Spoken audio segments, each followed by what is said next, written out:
The most popular choice voted by you is Batman. Of course, it's f***ing Batman.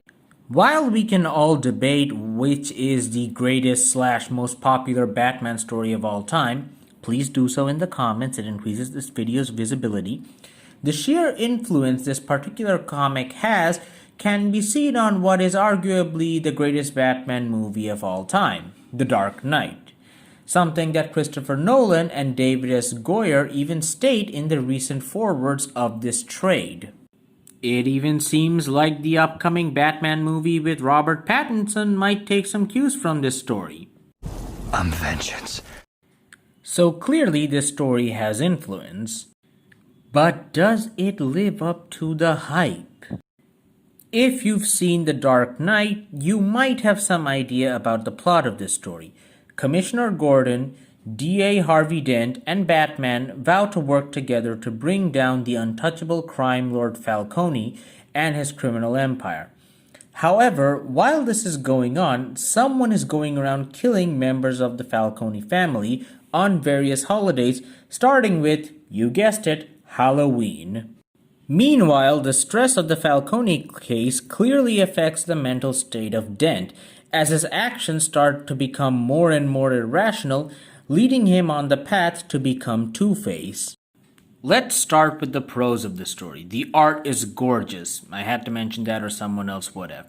More importantly, the deterioration of Harvey's mental state is one of the best parts of the story, as he goes from the golden boy who could do no wrong to, well, by the time he becomes Two-Face, it just feels like an inevitable incident than a tragedy. But Harvey's mental state isn't the only thing that's deteriorating, as the Falcone families, and by extension regular criminals' grasp on Gotham's underworld is slowly getting weakened throughout the story. They start taking some more desperate measures by hiring people like Poison Ivy, Scarecrow, the Mad Hatter, etc. to keep their power, but somehow end up inadvertently ceding more power to those costume criminals. Now, about the cons of this story. The Holiday Killer plot may end up being a bit of a letdown to some readers. By the end of the story, there seem to be not one but 3 potential suspects, one of whom basically shows up at the end in the epilogue out of nowhere. Also, I noticed that some people say that this is Calendar Man's greatest comic book appearance, but personally, all I see him do is taunt Batman and Gordon from his cell in Arkham. Throughout the entire story, he doesn't leave Arkham even once. Not even during the finale, when Two-Face releases all the other criminals of Arkham, he decides, nah, buddy, you stay there. In the end, for me, the pros outweigh the cons, and I have to say, this story deserves its place as one of the greatest Batman stories of all time.